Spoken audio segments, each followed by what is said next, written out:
નમસ્કાર પરીક્ષાર્થી મિત્રો, આપ સર્વનું લક્ષ્ય જીપીએસસીની દૈનિક કરંટ અફેર શ્રેણીમાં સ્વાગત કરું છું। તો શરૂ કરીએ આજના દૈનિક કરંટ અફેરની। Report on India making a global power house on farmer machinery. ભારતને કેવી રીતે ફાર્મ મશીનરી ઇન્ડસ્ટ્રીઝમાં ગ્લોબલ પાવર હાઉસ બનાવી શકાય તેનો રિપોર્ટ જાહેર કરવામાં આવ્યો છે। આ રિપોર્ટ કોના દ્વારા જાહેર કરવામાં આવે છે?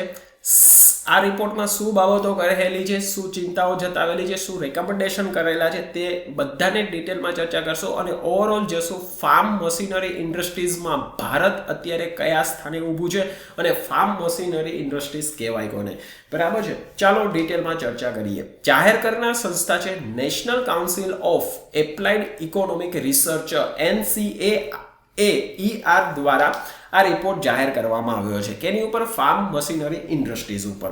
મુખ્ય બાબતો: અસમાન વીજળીની ઉપલબ્ધતા। કેટલાક પ્રદેશમાં સતત વીજળી મળે છે તો કેટલાક પ્રદેશમાં દિવસમાં 1 થી 2 કલાક વીજળી મળે છે, જેનેથી ભારતમાં જે છે ફાર્મ મશીન મિકેનાઇઝેશનને પૂરતું પ્રોત્સાહન નથી મળી રહ્યું, બરાબર। જમીન અને પાકની વિવિધતા।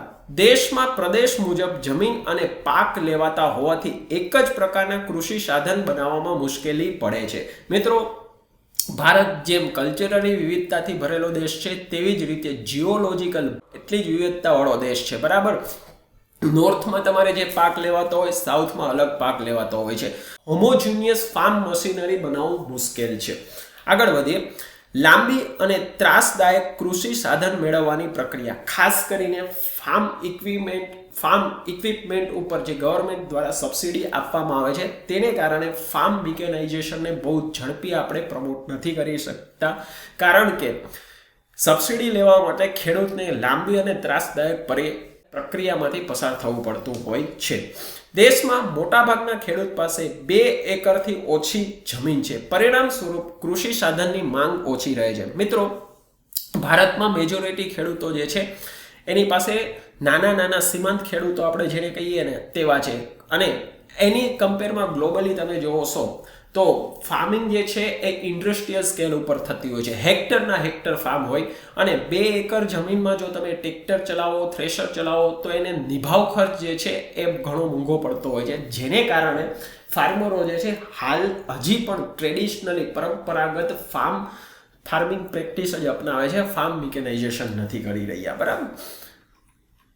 હજુ પણ મોટા ભાગની વસ્તી ખેતી પર નિર્વાહ માટે નિર્ભર છે, બરાબર। શા માટે? કારણ કે ભારતમાં જે છે સીમાંત ખેડૂતોની સંખ્યા વધુ છે, બરાબર। લેન્ડ ફ્રેગમેન્ટેશન છે, એવું નથી કે એક જ ખેડૂત પાસે હજારો એકરો જે છે, બરાબર, જેની કારણે ઇન્ડસ્ટ્રીયલ સ્કેલ ઉપર જે ફાર્મિંગ થવું જોઈએ તે થતું નથી। આગળ વધશું। મોંઘા કૃષિ સાધનો છે અને દેશમાં અપૂરતા સર્વિસ કેન્દ્રો છે, બરાબર। ફાર્મ મશીનરી વસાવ્યા પછી એને જો સર્વિસ કેન્દ્રો પૂરતા ના હોય તો ફાર્મ મશીનરી વસાવવાનો કોઈ મતલબ બનતો નથી। ધિરાણ ઉપલબ્ધતા। મોટા ભાગની બેંક નાણાં લોન પર આપવામાં ખચકાટ અનુભવે છે, બરાબર। મિત્રો, ફાર્મિંગ ઇક્વિપમેન્ટ લીધા પછી એ લોંગ જેસ્ટેશન પીરિયડ ટાઈપનું હોય છે, બરાબર। ફાર્મિંગ પાક આ વર્ષે સફળ થયો, ગયા વર્ષે સફળ ન પણ થાય, બરાબર, તો જે ફાર્મ મશીનરી આપેલી હોય એની લોનના હપ્તા પણ ન ચૂકવી શકે, તેને કારણે બેંક હંમેશા ખચકાટ અનુભવતી હોય છે કે ભાઈ ધિરાણ ઉપલબ્ધ ન કરાવતી હોય છે, બરાબર। તો આ મોટી બાબતો થઈ ગઈ। શું કે રિપોર્ટમાં ભલામણો શું કરેલી છે? લાંબા ગાળા માટે કૃષિ સહાય આપવી। સરકાર દ્વારા 15 વર્ષ કે તેથી વધુ વર્ષ માટે કૃષિ સાધન મેળવવા પર ખેડૂતને સહાય આપવી જોઈએ, બરાબર। જેનેથી થશે શું કે લોંગ ટર્મ લોન પીરિયડ હશે તો ખેડૂત આસાનીથી એને ભરી પણ શકશે। કૃષિ સાધન ભાડે ઉપલબ્ધ કરાવવા, આ માટે ખાનગી કે સરકારી સંસ્થા સાથે મળી યોજના જાહેર કરવી, બરાબર। સીમાંત ખેડૂત તો છે જેને કૃષિ સાધન વસાવવું મોંઘું પડતું હોય, બરાબર, ભાઈ ઇન્વેસ્ટમેન્ટ કર્યા પછી એની ઉપર રોકાણ કર્યા પછી એની ઉપર આપણને ફાયદો તો મળવો જોઈએ ને, વળતર પણ મળવું જોઈએ, તો આવા ખેડૂતોને જો ભાડે સાધન ઉપલબ્ધ કરાવવામાં આવશે તો ફાર્મ મિકેનાઇઝેશનને આપણે પ્રમોટ કરી શકશું। પ્રક્રિયા સરળ, પારદર્શક અને ડિજિટલ બનાવી। આ કેની વાત કરી રહ્યા છીએ કે ભાઈ સબસિડી ઉપર ફાર્મ ઇક્વિપમેન્ટ ઉપર જે સબસિડી ગવર્મેન્ટ આપી રહી છે તેની પ્રક્રિયા જો સરળ, પારદર્શક અને ડિજિટલ બનાવવામાં આવશે તો ખેડૂત વધુ ફાર્મ ઇક્વિપમેન્ટ સબસિડી ઝડપી મેળવી શકશે અને મિકેનાઇઝેશન ઝડપી થશે। R&D પર ભાર મૂકવો, ખાસ કરીને ખેડૂતની જરૂરત, ભારતમાં લેવાતા પાક અને જમીન મુજબ કૃષિના સાધનના નિર્માણ ઉપર જોર મૂકવામાં આવે. બરાબર, સ્વાભાવિક વસ્તુ છે ભાઈ. અમેરિકામાં જે સાધન વપરાતું હોય એને જો તમે ભારતમાં જ નકલ કરીને વાપરવાની કોશિશ કરશો તો હંમેશા ફેલ થશે, કારણ કે ન્યા લેવાતા પાક, ન્યાની જમીનનો પ્રકાર, ભારતની જમીનનો પ્રકાર બધું જ અલગ છે, ક્લાઇમેટ કન્ડિશન અલગ છે, નિભાવ ખર્ચ પણ અલગ આવશે. તો R&D ઉપર ભાર મૂકવામાં આવે, લોકલાઇઝ ઇન્ડિયન પ્રોડક્ટ બનાવવામાં આવે. બરાબર, તો મિત્રો આ મુખ્ય બાબતો, ચિંતા જે વાત કરી તે અને ભલામણ કરેલી તે. હવે જોશું કે ભાઈ ભારતનું વિશ્વમાં ફાર્મ ઇક્વિપમેન્ટમાં કેટલું હિસ્સો છે.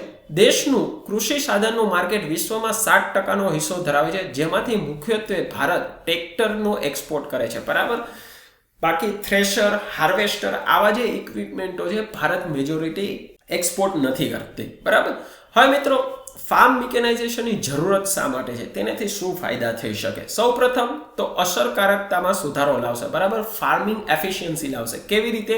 ભાઈ ખર્ચમાં ઘટાડો કરશે, ઝડપી કાર્ય કરશે અને ઉત્પાદનમાં વધારો કરશે. બરાબર, સ્વાભાવિક વસ્તુ છે. ટ્રેડિશનલી તમે ફાર્મિંગ કરો અને મિકેનાઇઝેશનથી ફાર્મિંગ કરશો તો ભાઈ પર હેક્ટર, પર એકર જે છે ક્રોપ પ્રોડક્શન વધુ થશે, ઉત્પાદન વધુ થશે.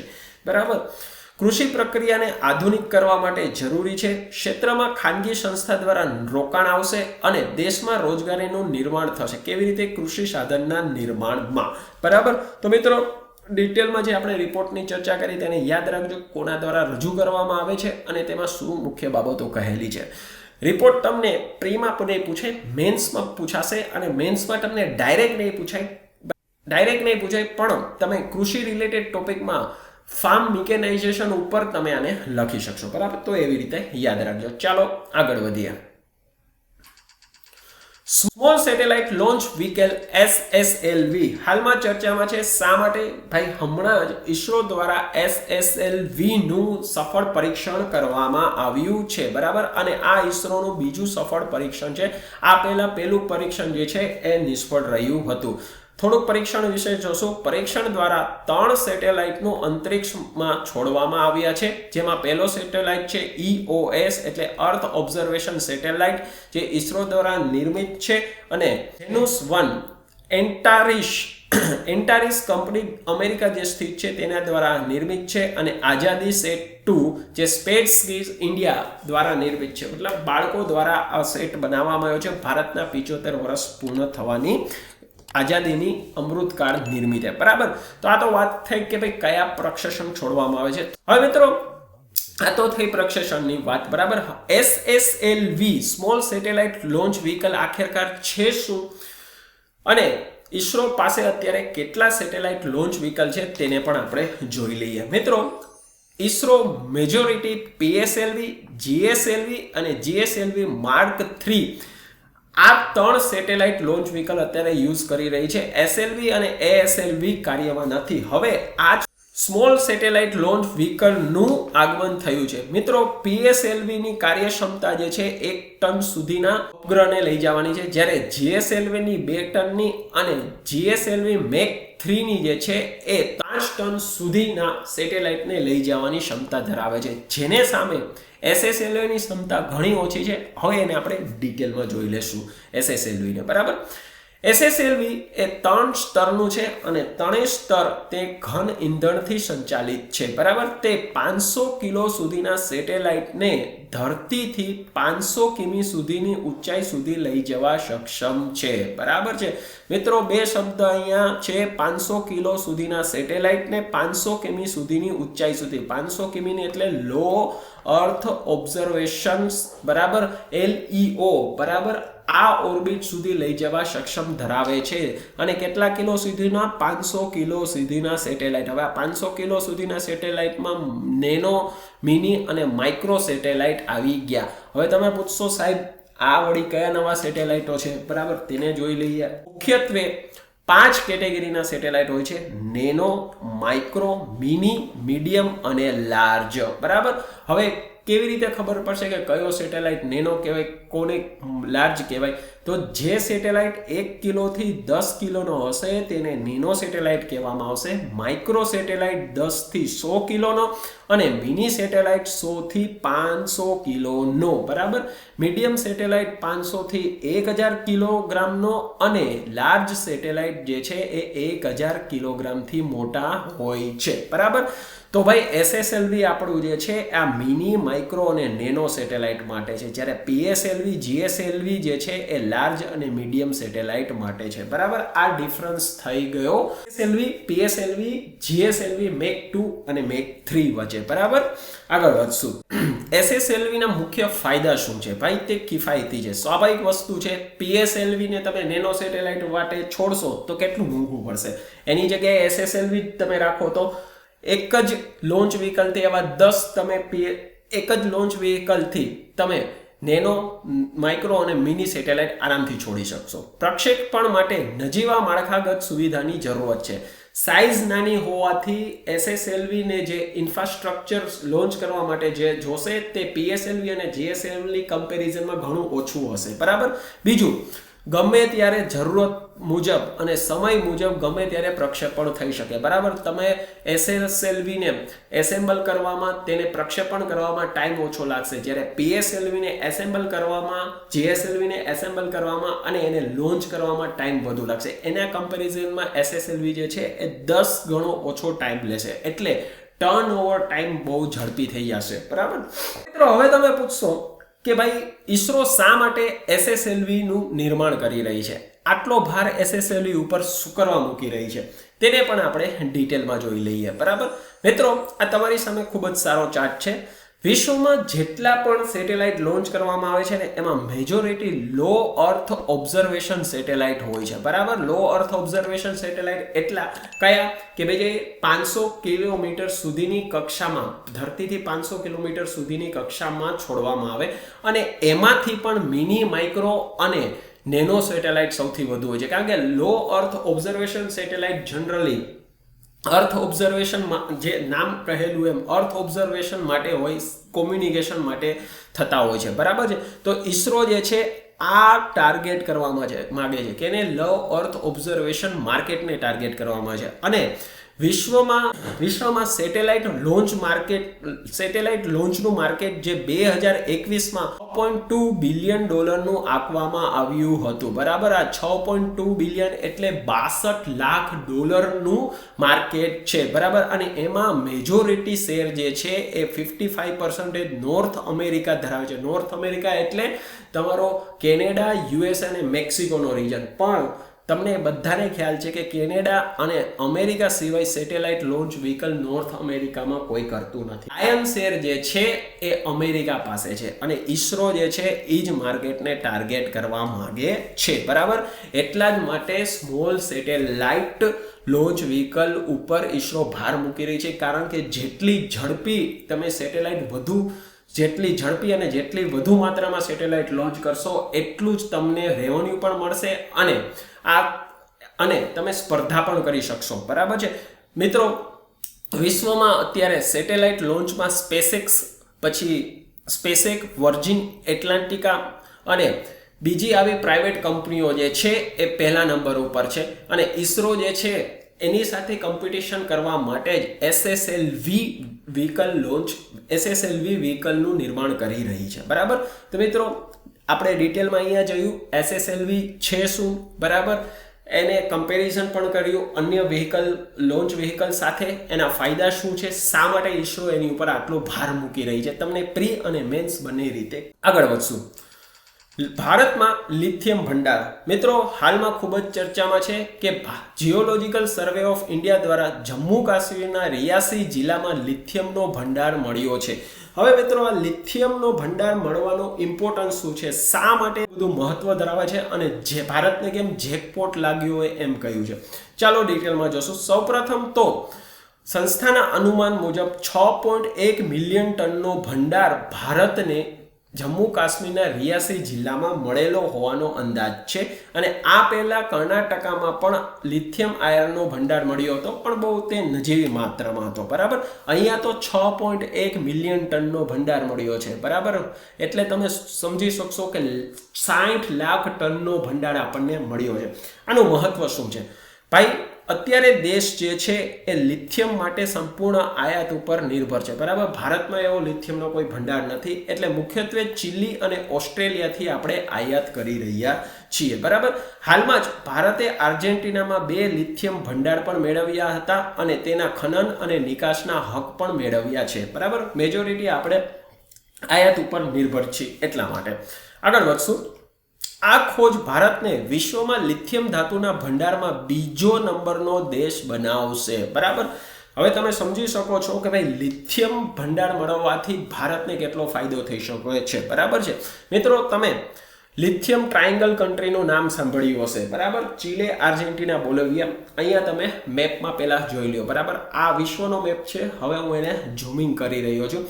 અહીંયા જે આ 3 દેશોનો ટ્રાયંગલ બનેલો છે ને, ચીલે, આર્જેન્ટિના, બોલિવિયા, એને લિથિયમ ટ્રાયંગલ કહેવામાં આવે છે અને વિશ્વનું સૌથી વધુ લિથિયમ જે છે આ 3 દેશમાંથી મેળવવામાં આવે છે. આ 3 દેશમાં જ લિથિયમનો સૌથી વધુ ભંડારો આવેલો છે અને ભારતમાં જે આ રૈયાસી જિલ્લામાં જે ભંડાર મળ્યો છે એનાથી ભારત જે છે આ લિથિયમ ભંડારના મામલામાં બીજા નંબરનો દેશ બની ગયો છે. કેવી રીતે? અહીંયા તમારી સામે ચાર્ટ છે. વિશ્વમાં જેટલા દેશો જે છે કયા દેશ પાસે કેટલો લિથિયમનો ભંડાર છે તે અહીંયા બતાવેલું છે, બરાબર. હવે તમે સમજી શકશો કે ભાઈ શા માટે આટલું ઇમ્પોર્ટન્સ આટલા સમાચારમાં આ ન્યૂઝ છે, બરાબર. હવે આગળ વધીએ, જોશું કે ભાઈ આ લિથિયમ ધાતુ છે શું અને એનું આટલું મહત્વ શું છે, બરાબર. તે સફેદ સોનાથી પણ પ્રખ્યાત છે અને તે લો ડેન્સિટી અને high energy to wet ratio ધરાવે છે. હવે મિત્રો આ લો ડેન્સિટી અને હાઈ એનર્જી ટુ વેટ રેશિયોનો મતલબ શું થયો અને એનું મહત્વ શું છે, બરાબર.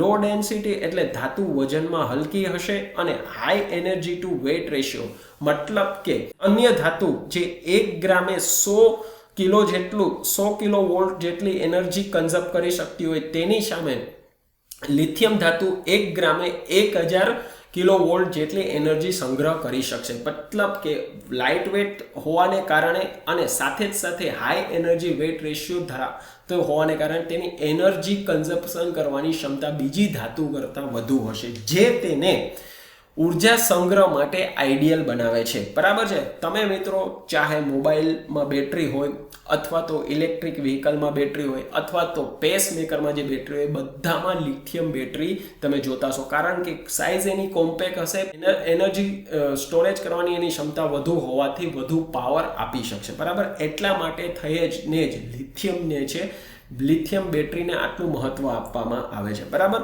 તો મિત્રો આ ખોજ ભારતને કેવી રીતે કામ લાગી શકે છે, બરાબર. મેં તમને કહ્યું એમ કે ભારત અત્યારે બીજા નંબર ઉપર છે. લિથિયમ ટ્રાયંગલની વાત કરી અને ઓવરઓલ લિથિયમ ધાતુ મેળવવાથી શું આપણને ફાયદો થઈ શકે તેની આપણે ડિટેલમાં ચર્ચા કરી, બરાબર. યાદ રાખજો. ચાલો આગળ વધીએ. ગ્લોબલ ઇન્ટરનેશનલ બાયોફ્યુલ અલાયન્સ ગીબાની હાલમાં જાહેરાત કરવામાં આવી છે. કોના દ્વારા જાહેર કરવામાં આવી છે, ક્યાં જાહેરાત કરવામાં આવી છે, આનું ઇમ્પોર્ટન્સ શું છે, ડિટેલમાં ચર્ચા કરશું. પહેલની ભારત દ્વારા ઇન્ડિયા એનર્જી વીક 2023 દરમિયાન જાહેર કરવામાં આવી છે, બરાબર.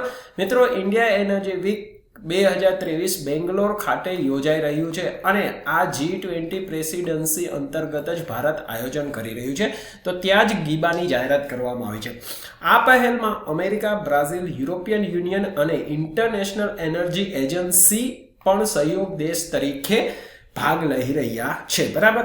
આ પહેલનો ઉદ્દેશ્ય શું છે? બાયોફ્યુલના ઉત્પાદનને પ્રોત્સાહન આપવું. મિત્રો થોડા દિવસ પહેલા જ મેં ઓલરેડી ગીબા વિશે કરંટ અફેરના વિડીયોમાં કવર કરેલો હતો, એટલે ડિટેલમાં હવે હું અહીંયા ચર્ચા નહીં કરું કે ગીબાની ઇમ્પોર્ટન્સ શું છે, શા માટે જાહેર કરવામાં આવ્યું છે. મિત્રો આ બાયોફ્યુલ પરનો પણ મેં ઓલરેડી ડિટેલમાં વિડીયો બનાવેલો છે. બાયોફ્યુલ કોને કહેવાય, કેટલા પ્રકારના છે, કેવી રીતે મેળવવામાં આવે છે, એનાથી શું ફાયદા થાય, શું એની સામેના પડકારો છે, આ સર્વને આપણે ડિટેલમાં ઓલરેડી ચર્ચા કરી છે, બરાબર. તો ફરીથી ન્યૂઝમાં છે એટલે એકવાર ફરીથી રિફર કરી લેવાનું આપણે, અને બંનેની લિંક હું ડિસ્ક્રિપ્શનમાં અને આઈ બટનમાં આપી દઈશ, જરૂરથી જોઈ લેજો. બરાબર, ચાલો આગળ વધીએ. ગ્લોબલ ક્વોલિટી ઇન્ફ્રાસ્ટ્રક્ચર ઇન્ડેક્સ 2021 હાલમાં જ જાહેર કરવામાં આવ્યો છે. ઇન્ડેક્સ કોના દ્વારા જાહેર કરવામાં આવે છે, ઇન્ડેક્સમાં શું બાબતો કહેલી છે તે ડિટેલમાં આપણે જોશું. જાહેર કરનાર સંસ્થા છે મેઝો પાર્ટનર એન્ડ એનાલિટિકાર. બરાબર, એક એનજીઓ છે, એના દ્વારા જાહેર કરવામાં આવ્યું છે. બરાબર, કન્સલ્ટિંગ ફર્મ છે. અહેવાલ વિશે વિશ્વના 184 દેશમાં માળખાગત સુવિધાની ગુણવત્તા મુજબ દેશને રેન્ક આપે છે. બરાબર, કેમાં ગ્લોબલ ક્વોલિટી ઇન્ફ્રાસ્ટ્રક્ચર ઇન્ડેક્સમાં માપદંડ યુઝ થાય છે મેટ્રોલોજી, સ્ટાન્ડર્ડ અને એક્રિડેશન. આ 3 માપદંડ ઉપર કોઈ પણ દેશના ઇન્ફ્રાસ્ટ્રક્ચરને રેન્કિંગ આપવામાં આવે છે. તો અહેવાલમાં કોને રેન્કિંગ કયા નંબર ઉપર આપેલો છે તેને જોઈશું આપણે. મુખ્ય બાબત, જર્મની ઇન્ડેક્સમાં પ્રથમ નંબર ઉપર છે, ચીન બીજા નંબર ઉપર, અમેરિકા ત્રીજા, યુકે અને જાપાન ચોથા અને 5મા નંબર ઉપર છે. હવે મિત્રો, ભારત આ રેન્કિંગમાં કેટલામાં નંબર ઉપર છે? ભારત 10મા નંબર ઉપર છે. ઓવરઓલ તમે જોશો તો 10મા નંબર ઉપર ભારતનું રેન્કિંગ આપેલું છે. મેટેરિયોલોજીમાં 21મો નંબર છે. મેટેરિયોલોજીનું એક્રિડેશન ભારતમાં NPL CSI દ્વારા કરવામાં આવે છે. સ્ટાન્ડર્ડમાં 9મા નંબર ઉપર છે, જ્યારે એક્રિડેશનમાં ભારતને 5મો નંબર મળેલો છે. બરાબર, QIC જે છે આ એક્રિડેશન ભારતમાં ઇન્ફ્રાસ્ટ્રક્ચરનું કરે છે. હવે મિત્રો, આ QIC શું છે? ક્વોલિટી કાઉન્સિલ ઓફ ઇન્ડિયા ને QIC કહેવામાં આવે છે, અને NPL CSIR પણ QIC અંતર્ગત જ કામ કરે છે. મિત્રો, આ QIC ની સ્થાપના 1997માં IIT અને ministry of corporate and industries દ્વારા સંયુક્તમાં કરવામાં આવી હતી. આ એક ટાઈપનો નોન પ્રોફિટ ઓર્ગેનાઇઝેશન છે અને કુલ એમાં 38 સભ્યો છે. બરાબર, આ સભ્યોમાં સરકાર આવી જશે, ઇન્ડસ્ટ્રીઝ આવશે અને ઉપભોક્તા આવશે. અને QIC ના ચેરમેનની નિયુક્તિ પ્રાઇમ મિનિસ્ટર દ્વારા QIC ના ચેરમેનની નિયુક્તિ કરવામાં આવે છે. મિત્રો, આ QIC નું નામ તમે સાંભળ્યું હશે. સ્વચ્છ સર્વેક્ષણ જે કરવામાં આવે છે ને, તેમાં એક્રિડેશનનું કામ આ QIC કરતી હોય છે. બરાબર છે. તો રેન્કિંગમાં, તો ઇન્ડેક્સમાં ભારતનો રેન્કિંગ કેટલો છે, કયા માપદંડમાં કેટલો રેન્કિંગ છે અને પ્રથમ નંબર ઉપર કયો દેશ છે, એને યાદ રાખજો. બરાબર, તમને પૂછાઈ શકે. આગળ વધશું. કેટલાક પ્રાથમિક પરીક્ષા સ્પેશિયલને હવે આપણે જોશું. સી કેજ ફાર્મિંગ હાલમાં ચર્ચામાં છે. તો સી કેજ ફાર્મિંગ કોને કહેવામાં આવે જોશું. તાજેતરમાં CMFRI એટલે central marine fishery research institute દ્વારા દેશમાં સી કેજ ફાર્મિંગને પ્રોત્સાહન આપવા માટે 146 જગ્યાને પસંદ કરવામાં આવી. હવે સી કેજ ફાર્મિંગ કહેવાય કોને? મિત્રો, બીજું કશું જ નહીં. પારંપરિક રીતે માછીમારી કેવી રીતે કરવામાં આવે? ઝાડ ફેંકીને કરવામાં આવતી હોય છે. જ્યારે સી કેજ ફાર્મિંગમાં બીજું કશું જ નથી. જેમ કેજ આપણે રાખીને એવી જ રીતે કેજ મૂકી દેવામાં આવે અને એમાં ફાર્મિંગ કરવામાં આવે. બરાબર, તમે વિડીયોમાં જોઈ શકો છો. બરાબર, હવે આનાથી ફાયદા શું થઈ શકે? સૌપ્રથમ તો પારંપરિક માછીમારી કરતાં 50 ગણું વધુ કિફાયતી અને અસરદારક છે. બરાબર, જે ફાયદાકારક છે. કેવી રીતે? કે ભાઈ, એક પાંજરું અંદાજિત 3 ટન માછલી પકડવા સક્ષમ છે. બરાબર, બેઝિકલી સી કેજ ફાર્મિંગમાં કેવું હોય કે એમાં ફીડિંગ કરવું માછલીને, એનું બ્રીડિંગ કરવું બહુ ઇઝી રહેતું હોય છે અને તેને દેખરેખ રાખવામાં પણ સરળતા રહેતી હોય છે. બરાબર છે. સી કેજ ફાર્મિંગમાં કોઈ કુશળતાની કે ટ્રેનિંગની જરૂરત હોતી નથી અને ઓછી મહેનતે અને રોકાણ સાધનની મદદથી તમે વધુ ફાયદો મેળવી શકો છો. રોકાણ તમારું ઓછું થશે પણ તમને રિટર્ન વધુ મળશે. બરાબર છે. અને સી કેજ ફાર્મિંગ જે છે વર્લ્ડ વાઇડ ટ્રેન્ડ છે. ઘણા બધા દેશોમાં સી કેજ ફાર્મિંગ કરવામાં આવે છે અને ભારતમાં CMFRI દ્વારા આનું પ્રોત્સાહન આપવા માટે હાલમાં જ જગ્યાઓ પસંદ કરવામાં આવી છે. બરાબર, યાદ રાખજો સી કેજ ફાર્મિંગને. આગળ વધશું.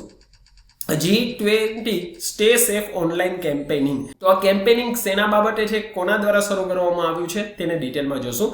જાહેર કરનાર સંસ્થા છે મેટા અને મિનિસ્ટ્રી ઓફ IT. મિત્રો, આ મેટા કશું જ નહીં, આપણું ફેસબુક જે છે એ મેટા છે. બરાબર, આગળ વધીએ. ઉદ્દેશ્ય છે કે દેશના યુવા વર્ગને ખોટી માહિતીથી સાવચેત કરવા. બરાબર, પ્રોગ્રામ વિશે થોડુંક જોશું. પ્રોગ્રામ અંતર્ગત મેટા પોતાના વિવિધ માધ્યમ દ્વારા, બરાબર, ફેસબુક દ્વારા, ઇન્સ્ટાગ્રામ દ્વારા, વોટ્સઅપ દ્વારા ભારતીય ભાષામાં ઇન્ટરનેટને કેવી રીતે સુરક્ષિત વાપરવું તે બાબતે માહિતી પૂરી પાડશે અને આ જ પહેલ અંતર્ગત ડિજિટલ સાક્ષરતા કાર્યક્રમ શરૂ કરવામાં આવશે, જેમાં 1000 વિદ્યાર્થીને સાયબર બુલિંગ, સેક્સટોર્શન, ટ્રોલિંગ વગેરે બાબતેથી માહિતગાર અને તેનેથી કેવી રીતે બચવું તેની પ્રશિક્ષણ આપવામાં આવશે. બરાબર. G20 સેફ ઓનલાઈન કેમ્પેન કોના દ્વારા શરૂ કરવામાં આવ્યું છે અને એનો ઉદ્દેશ્ય શું છે તેની ડિટેલમાં આપણે ચર્ચા કરી. યાદ રાખજો, બરાબર, પ્રી રિલેટેડ છે અને G20 માં જેટલી પણ પહેલો થઈ રહી છે તેને તમે એક અલગથી નોટ કરીને રાખજો. બરાબર છે. હજી તો આની મેઇન ઇવેન્ટ બાકી છે, ત્યાં સુધીમાં ઘણી આવી પહેલો થતી રહેશે. એટલે આ વર્ષે બજિંગમાં છે, ગમે ત્યારે તમને પ્રી અથવા મેન્સમાં પણ પૂછી શકે. બરાબર. એટલે એક નોટ કરેલી હશે તો બહુ ઇઝીલી આપણને રિફર કરવાનું રહેશે. બરાબર. તો મિત્રો, આજના કરંટ અફેરના વિડીયોમાં આટલું જ. ફરી આપની સમક્ષ એક કરંટ અફેરના નવા વિડીયો સાથે હાજર થઈશ. ત્યાં સુધી આપના અને આપના પરિવારનું ખ્યાલ રાખજો. સ્વસ્થ રહેજો, સુરક્ષિત રહેજો. Keep watching, keep learning. Vande માતરમ.